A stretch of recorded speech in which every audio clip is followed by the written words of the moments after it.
जब से मयूरी मेरी ज़िंदगी में आई है, उसने मेरी ज़िंदगी संवार दी। मेरी ज़रूरत, मेरी पसंद नापसंद का ख्याल कितने अच्छे से रखती है वो। माँ के बाद एक वही है जिसने मेरा इतना ख्याल रखा।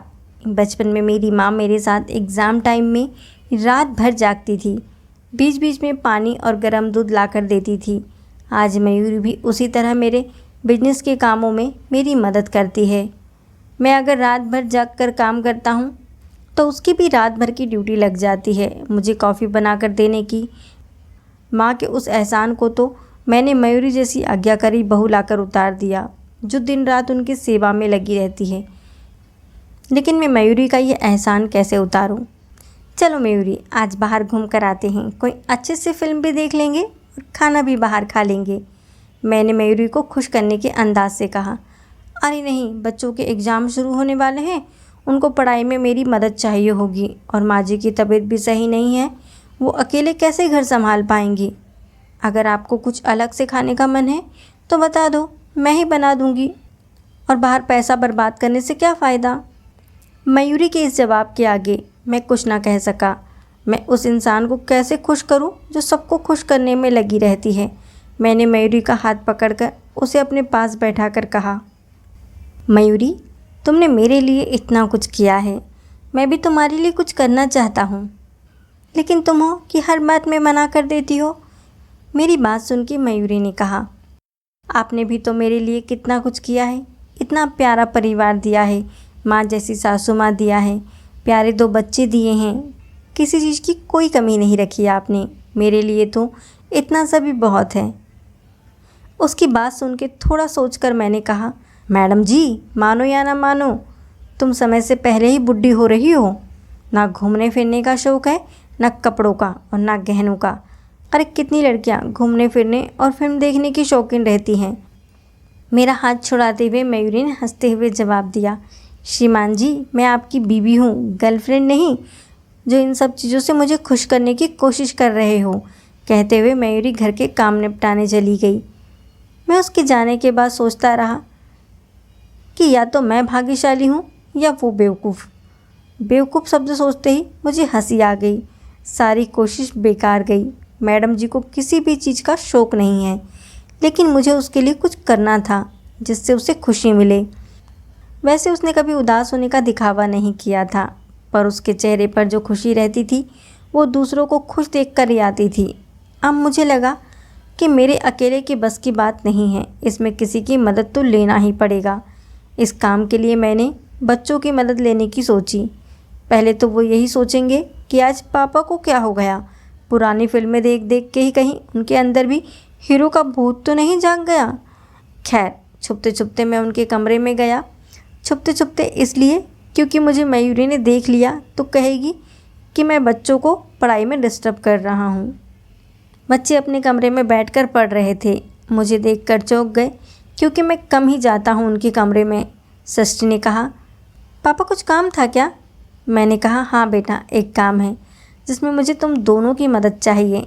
इतने में मेरा बेटा शुभ भी मेरे पास आकर बैठ गया।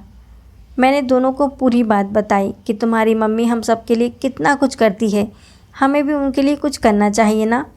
दोनों बच्चे मेरी बात सुनकर बहुत खुश हुए। एक से बढ़कर एक आइडिया सोचने लगे। मैंने कहा, तुम लोग आराम से सोचो और मुझे बताना, पर इस बारे में तुम्हारी मम्मी को कुछ नहीं पता चलना चाहिए। दोनों ने डन कहा और मैं वापस अपने कमरे में आ गया।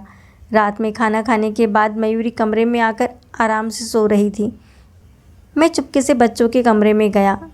तीनों मिलकर मम्मी खुश करो अभियान पर काम करने लगे। सच कहूँ, आज बच्चों से जुड़कर मुझे इतना अच्छा लग रहा था, मेरी खुशी की कोई सीमा नहीं थी।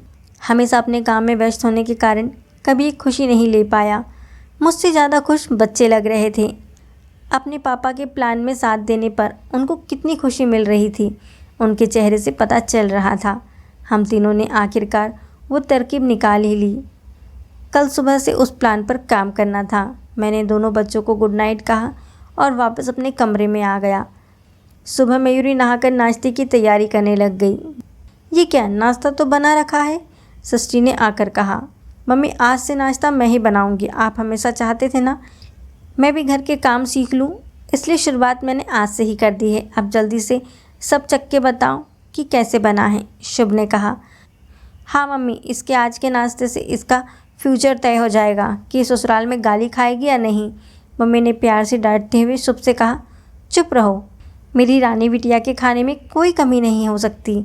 लेकिन बेटा तुम अपनी पढ़ाई पर ध्यान दो, ये सब काम मैं कर लूँगी, मैं हूँ ना, मैंने कहा। अरे हमारे बच्चे बहुत होशियार हैं, वो हर चीज़ में अव्वल रहेंगे। सब ने मिलकर नाश्ता किया। माँ को भी अच्छा लग रहा था कि उनकी गुड़िया घर के काम धाम सीखने में रुचि ले रही है। शुभ ने कहा, मम्मी मैं भी कल से कंप्यूटर क्लास ज्वाइन कर रहा हूँ। अब मोबाइल का ज़्यादा यूज़ करना बंद और अब पूरा ध्यान अपने करियर पर दूंगा। आज मयूरी के आश्चर्य का ठिकाना नहीं था। बेटी के बाद बेटे में भी हुए सुधार को देखकर उसे कितनी खुशी मिल रही थी। सृष्टि ने घर के कामों में मयूरी की पूरी मदद की। डोरबेल बजी, मयूरी ने दरवाज़ा खोला। सामने खड़े अपने मम्मी पापा को देखकर वो फूली ना समाई। अरे मम्मी, आप लोग अचानक कैसे? मैंने कहा, मैंने बुलाया है। आपको तो फुर्सत ही नहीं है मायके जाने की, इसलिए मैंने आपके मायके वालों को ही ससुराल में बुला लिया। मयूरी की आंखों में आंसू आ गए, लेकिन खुशी के थे। वो आंखों ही आंखों में मुझे धन्यवाद देने लगी। सृष्टि ने कहा, मम्मी आप नाना नानी के साथ बैठकर बातें करो, घर का काम हम सब निपटा लेंगे। मैंने कहा, आज चलो मैं सबको अपने हाथ के चाय पिलाता हूँ। मयूरी हंसने लगी। कभी पानी तक तो गर्म किए नहीं हो, बड़े आए चाय बनाने वाले। अरे मोहतरमा, आपके साथ साथ रहते रहते बहुत कुछ सीख गया हूँ मैं। सब मेरी बात सुनकर हंसने लगे। मयूरी झेप गई। मैंने चाय बनाया, ज़्यादा अच्छी तो नहीं बनी थी, पर सबने तारीफ़ की। यही तो एक अच्छे परिवार की परिभाषा है, सब एक दूसरे का साथ देते हैं। शाम को मिलकर सब बाहर खाना खाने गए। वापस आकर सबके चेहरे पर खुशी थी और सबसे ज़्यादा मयूरी के चेहरे पर। इस खुशी को देखने के लिए मैं कब से तरस रहा था। आज के बाद मेरे जीवन में बहुत से परिवर्तन आए। मैं अपने बच्चों से घुल मिल गया, पत्नी को खुश करने का सपना पूरा हो गया। सब एक दूसरे के कामों में मदद करने लगे।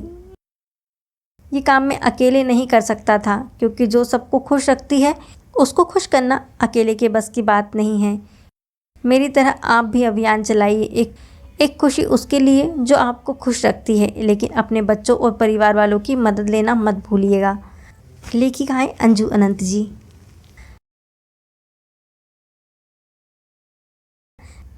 दोस्तों, आपको ये कहानी कैसी लगी कमेंट में ज़रूर बताइएगा, और कहानी अच्छी लगी तो प्लीज़ चैनल को लाइक शेयर एंड सब्सक्राइब ज़रूर करें।